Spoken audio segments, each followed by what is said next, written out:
Oh man, the story of Titan. You know, I've spent years not pitching it, even though I should have in so many comedies, and I've resisted it like crazy.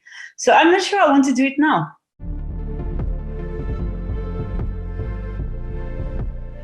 I believe first and foremost that it's about love. That's really something that I had in my mind since the very beginning that triggered my desire for this story was really to put love at the center of my work, which was not the case necessarily first, because for me it's very hard to talk about love. It's hard to put words on that feeling.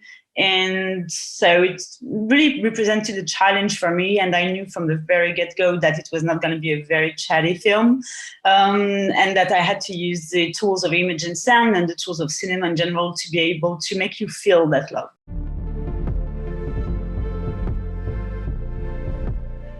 I appreciate that you don't find it didactic. Thank you. I really tried not to be. I really tried not to take the audience by the hand when I build up a story, when writing, when directing, and as well in post-production.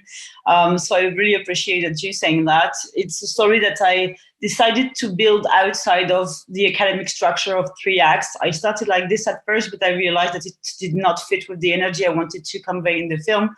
So I built this story as, let's say, in layers, as an arrow going straight to its point at the end, being the emergence of this unconditional love between my two characters.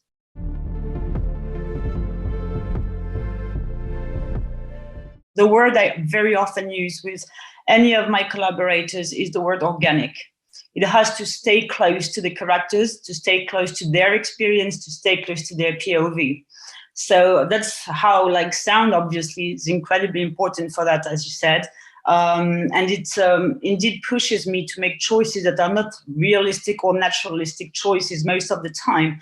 But I do believe that when you use genre to make a film, when you make genre movies, the more you stick with your character's emotions, POV experience, body experience as well, the more extravagant can the situation be.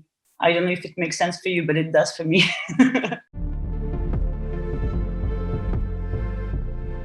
Oh no, that was thought. Yeah, definitely. I would this, what I try to do in my film is to create a dialogue between different typologies of films and different codes, and trying to subvert them so that they kind of mix together in order to make something that is quite its own animal, that is unique. And comedy is one of the tools that I use in that, and it's something that I use. With a lot of balance. I'm trying to reach like a moment where it has actually a point, to have a comedic scene, and it's not just a whim because I want to portray my funny skills or anything, but it really has something to do with catharsis. And it has because I do believe that there is a lot of catharsis in laughter, obviously, and especially when you treat with such dark material as I do. So no, it's very much thought ahead. Yeah. I'm not surprised at all.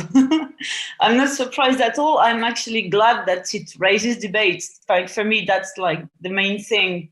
Art is all about raising questions, raising debates, and certainly not to give answer or to, again, take you by the hand. I think it's supposed to be challenging, and the fact that, again, you have, like, it's true, like very extreme reactions to my film make me think that, yeah, I did something that raising debates is actually making you evolve in a way. So that's great. I'm really happy about that, actually.